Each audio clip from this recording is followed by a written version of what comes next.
El 10 de junio de 1971 ocurrió uno de los episodios más infames y terribles que haya vivido el movimiento estudiantil y popular de nuestro país. El halconazo, o la matanza del Jueves de Corpus, como se le conoce, fue un suceso que evidenció la política de guerra y de exterminio del Estado y del gobierno mexicano en contra de la protesta, de los movimientos sociales y de cualquier expresión que buscara atentar contra el régimen establecido. El Estado, encabezado por el gobierno priista, utilizó la violencia directa para reprimir las movilizaciones que se estaban gestando en la ciudad y, al igual que en 1968, cientos de jóvenes estudiantes fueron agredidos y asesinados por elementos militares y agentes encubiertos llamados halcones. Pero, ¿por qué ocurrió el halconazo? ¿Qué estaba pasando en el país? ¿Cuáles fueron las implicaciones de este hecho? Y lo más importante, ¿ha llegado la justicia después de tantos años? Bienvenidos a esta nueva cápsula desde el podcast Iskra.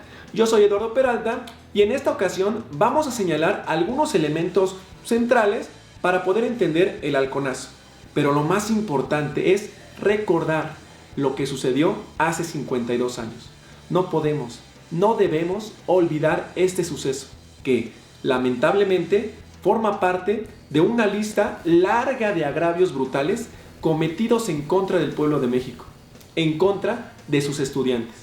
Antes de continuar, los invitamos a suscribirse al canal de Iskra y a seguirnos en las redes sociales, en donde podrán encontrar mayor contenido y material sobre estos temas, tanto históricos como actuales.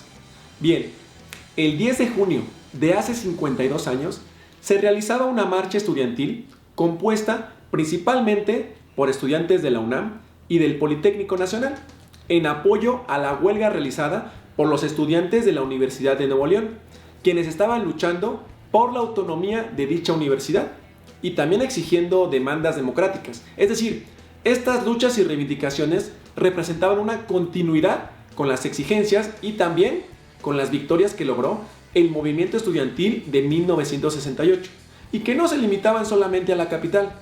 La marcha en apoyo a los estudiantes de la Universidad de Nuevo León salió del casco de Santo Tomás en dirección al Zócalo. Sin embargo, a la altura del Metro Normal, la manifestación fue atacada por un grupo paramilitar, mejor conocidos como halcones. ¿Quiénes eran los halcones? Los halcones eran un grupo formado por militares, exmilitares y también por jóvenes reclutados en zonas marginadas, con altos índices de pobreza y violencia, que fueron utilizados por el Estado no solo para contener las manifestaciones, sino para reprimirlas directamente. Y eso ocurrió el 10 de junio. Auspiciados y entrenados tanto por el gobierno de México como por el de Estados Unidos, los halcones, vestidos de civil para evitar ser reconocidos, abrieron fuego contra la manifestación. Por supuesto, la movilización terminó por desintegrarse. Se hizo presente el caos, el miedo, la incertidumbre, estudiantes tratando de escapar de la masacre que se estaba gestando en ese momento, y muchos halcones persiguiéndolos, propinándoles golpizas y quitándoles la vida a varios de ellos. En medios oficiales se habla de una cifra de 120 abatidos y cientos de heridos, pero la realidad rebasaba esos datos. Fue un episodio terrible para el pueblo de México, pero para el gobierno, para el Estado y principalmente para las clases dominantes, para las clases empresariales, esto era orden. Estos eran episodios necesarios, eventos centrales para mantener la paz y tranquilidad de la sociedad. Estudiantes exigiendo autonomía en las universidades, estudiantes exigiendo democracia, exigiendo educación pública, educación para todos, en contra de los privilegios de unos cuantos. ¿Qué va a seguir? ¿Derechos para las mujeres? ¿Para los indígenas? ¿Que las empresas ya no exploten a sus trabajadores? ¿Que ya no devasten el ambiente? ¿Que no contaminen el aire y los ríos? ¿Que la riqueza debe ser para todos? Eso ni pensarlo. Por eso tienen a los militares y a las policías, para que mantengan el orden, la estabilidad y la paz. Pero, ¿de qué orden y paz están hablando? ¿Del empresarial? De este orden que mantiene en la pobreza a millones y en la opulencia a unos pocos. De esta paz y tranquilidad para unos cuantos, mientras la mayoría hace esfuerzos increíbles para mantenerse y sobrevivir. Cuando sectores de abajo se levantan, reclaman, exigen, se manifiestan y luchan, por supuesto que la reacción inmediata de los de arriba es sofocarlos por cualquier medio que esté a su alcance. Eso pasó en 1971.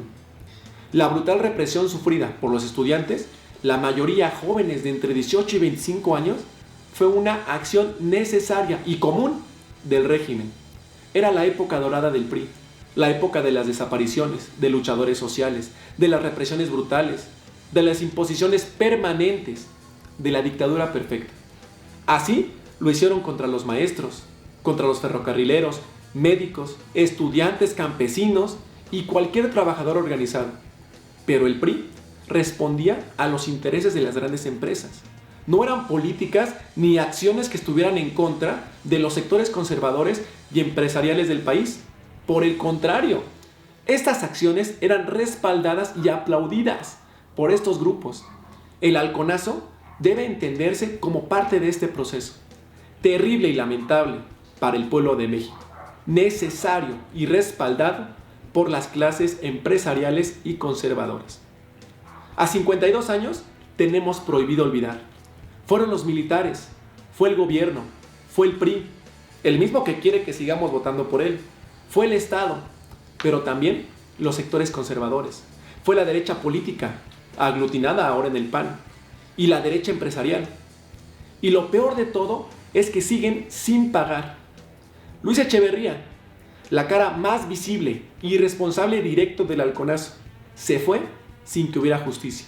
Por el contrario, la injusticia y la opulencia le permitieron vivir 100 años. Los militares, como cuerpo político, siguen sin responder ante estos hechos, a los cuales se le han sumado muchos más. Son responsables directos de múltiples desapariciones y ejecuciones. Sin embargo, lejos de rendir cuentas ante la justicia, ahora son premiados y reconocidos como la institución más importante de México. Y como un hecho palpable y reciente de esto, y también terrible e indignante, el pasado 18 de mayo, los militares realizaron una ejecución extrajudicial en Nuevo Laredo a 5 personas detenidas. Es decir, siguen violando derechos humanos y cometiendo crímenes atroces. Es el mismo ejército, no ha cambiado para nada, por más que se hayan vestido de Guardia Nacional y haya cambiado el gobierno.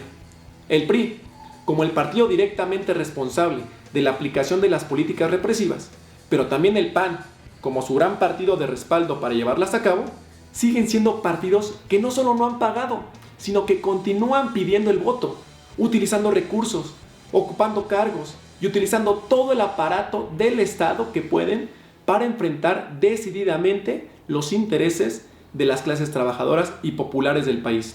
Y ni qué decir de los grandes capos, los grandes empresarios que continúan apoderándose de los medios de comunicación, de bancos, de telefonía, de transportes aéreos y terrestres, de los recursos energéticos, de la salud, de la educación. Ellos fueron el principal respaldo de estas políticas de terror y de guerra contra el pueblo de México. Aunque claro está, nunca aparecen en el primer plano. Ninguno de ellos ha respondido ante la justicia. La herida del halconazo sigue abierta, así como la del 68, la de Aguas Blancas, la de Acteal, Atenco, Nochixtlán, Ayotzinapa y muchas más. Los responsables siguen gozando de impunidad, siguen controlando la economía, siguen teniendo puestos de poder político, siguen enriqueciéndose a costa de los sectores trabajadores y siguen atacando por todos los medios posibles a los sectores populares del país. Por eso, 10 de junio no se olvida. Es un día de memoria histórica y de lucha. No perdonamos ni olvidamos, porque si olvidamos, ellos ganan. No se olviden de suscribirse, comentar y seguirnos en las redes aquí en Iskra, y que la chispa siga incendiando la pradera.